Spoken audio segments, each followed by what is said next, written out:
आप कितने भी ऑपरेशन कर डालें, आप इस सच्चाई के पीछे छुप नहीं सकते, इसे नकार नहीं सकते।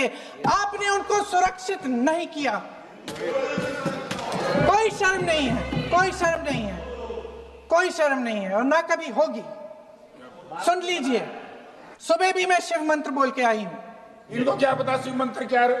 कुर्सी मंत्र खत्म कर लूं अपना भाषण। कुर्सी मंत्र। समीर गुहा भारतीय, बिट्टन अधिकारी, मनीष रंजन, हेमंत सुहास जोशी, विनय नारवाल, सुशील नथनियल, अतुल श्रीकांत मोने, सैयद आदिल हुसैन शाह, रामचंद्रन, संजय लक्ष्मण लेले, माननीय प्लीज, दिनेश अग्रवाल, दिलीप दिल से, कुमार सतपति, JS चंद्रमौली। अब आप बोलिए, अब आराम से। JS चंद्रमौली, यतीश परमार। इतिहास की बात आप करिए, मैं वर्तमान की बात करना चाहती हूँ। आपको तो एक बहाना चाहिए, पूरे परिवार का नाम गिनवा देते हैं। अरे अपनी जिम्मेदारी खुद लीजिए। 11 सालों के लिए तो सत्ता में आप हैं।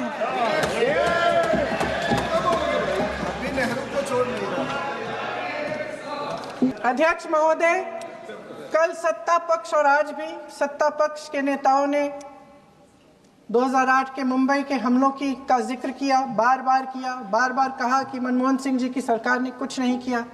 ये तो जानकारी होगी ना कि उसी समय जब वो आतंकवादी हमला चल रहा था, तभी उन आतंकवादियों को मार डाला था। एक बचा था और उसको भी फांसी दे दी थी 2012 में।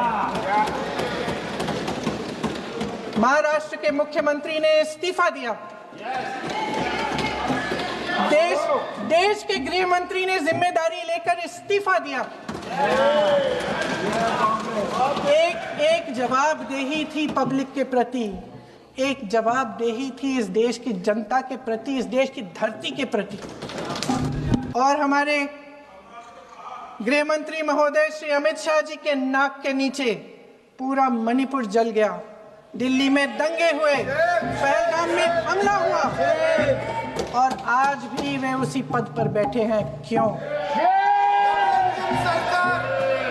अध्यक्ष महोदय, बमबारी से अखबारों के हेडलाइन बनते हैं, मगर कहानी सुरक्षा में की चूक में भी है।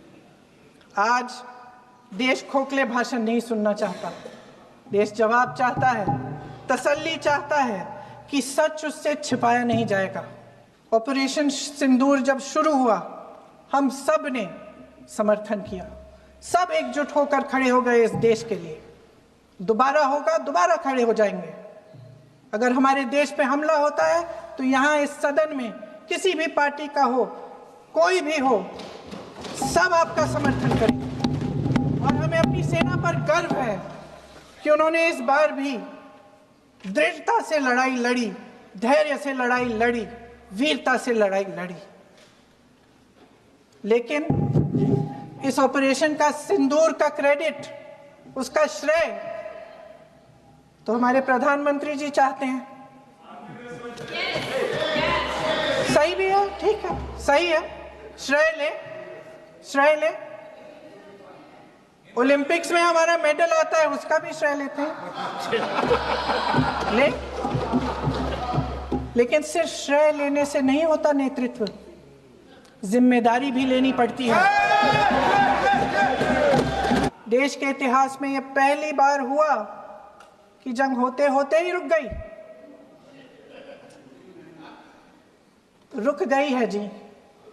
और इस रुकावट का ऐलान हमारी सरकार, हमारी सेना नहीं करती, अमेरिका के प्रेसिडेंट करते, अमेरिका के राष्ट्रपति करते।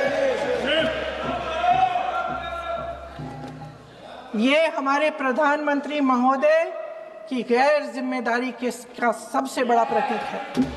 आज गृह मंत्री जी ने इस बात पर उल्लेख किया। उन्होंने कहा, उनके शब्दों में उन्होंने कहा कि पाकिस्तान के पास शरण में आने के बजाय कोई चारा ही नहीं था। आपने शरण दिया क्यों? वो आते हैं आपके देश के अंदर, लोगों को मार डालते हैं और आप उनको शरण दे रहे हैं। क्यों दिया शरण? इसका जवाब क्यों नहीं दिया है एक भी भाषण में? जैसे ये बात उठी, शरण की बात की, हमारे गृह मंत्री जी ने इतिहास में चले गए। नेहरू ने क्या किया, इंदिरा गांधी ने क्या किया, यहां तक कि मेरी मां के आंसुओं तक चले गए। लेकिन इस सवाल का जवाब नहीं दिया कि ये सीज फायर हुआ क्यों, ये जंग रुका क्यों, और तब क्यों रुका जब दुश्मन के पास कोई चारा नहीं था हमारी श्रेय में आने के बजाय। क्यों रुका ये जंग? इसका जवाब नहीं दिया।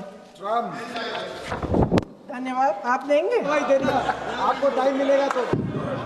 टाइम नहीं मिलेगा आपको शायद। वैसे महोदय, मेरी माँ की आंसू की बात किए,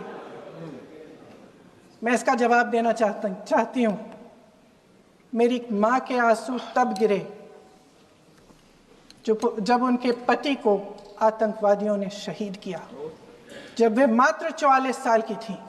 और आज अगर मैं इस सदन में खड़ी हूँ और उन 26 लोगों की बात कर रही हूँ, मैं इसलिए कर रही हूँ क्योंकि मैं उनका दर्द जानती हूँ, महसूस करती हूँ। महान देशभक्त शहीद इंदिरा गांधी जी, जिन्होंने सफल कूटनीति के बल पर अमेरिका के राष्ट्रपति निक्सन का मुकाबला करके पाकिस्तान का विभाजन करवाया, बांग्लादेश बनाया, 1 लाख पाकिस्तानी सैनिकों को आत्मसमर्पण करने पर मजबूर किया, उन्होंने कभी इसका श्रेय लेने की कोशिश नहीं की। ऑपरेशन सिंदूर का मकसद अगर पाकिस्तान को सबक सिखाना था तो शायद ये मकसद अभी अधूरा है, क्योंकि हमारी कूटनीति विफल रही है। इसका प्रमाण यही है कि ऑपरेशन सिंदूर के बाद एक पाकिस्तानी जनरल, जिसके हाथ खून से रंगे थे, अमेरिका के राष्ट्रपति के साथ बैठकर लंच खा रहे थे। अगर ऑपरेशन सिंदूर का मकसद आतंकवाद को खत्म करने का था, तो पाकिस्तान को संयुक्त राष्ट्र के आतंकवाद विरोधी समिति का अध्यक्ष चुने जाने से इस मकसद को धक्का लगा है। इसकी जिम्मेदारी कौन लेगा? क्या हमारे प्रधानमंत्री लेंगे? क्या उनमें ये हिम्मत है? नहीं है। अगर इस ऑपरेशन के दौरान हमारे जहाजों का नुकसान नहीं हुआ, तो सदन में इसे साफ साफ कहने से क्या डर है? क्यों नहीं कहा है? कल भी रक्षा मंत्री जी ने कहा कि हमारे इंफ्रास्ट्रक्चर का नुकसान नहीं हुआ, तो जहाजों के बारे में भी बता दें, साफ साफ बता दें, क्या हर्ज है? सच्चाई तो है। सवालों से बचने के लिए ये सरकार हमेशा प्रयास करती है। इसकी राजनीतिक कायरता बेमिसाल है। देशवासियों के प्रति जवाबदेही का एहसास ही नहीं है। सच्चाई ये है कि इनके दिल में जनता के लिए कोई जगह नहीं है। सब राजनीति है, सब पीआर है, सब प्रचार है, सब पब्लिसिटी है।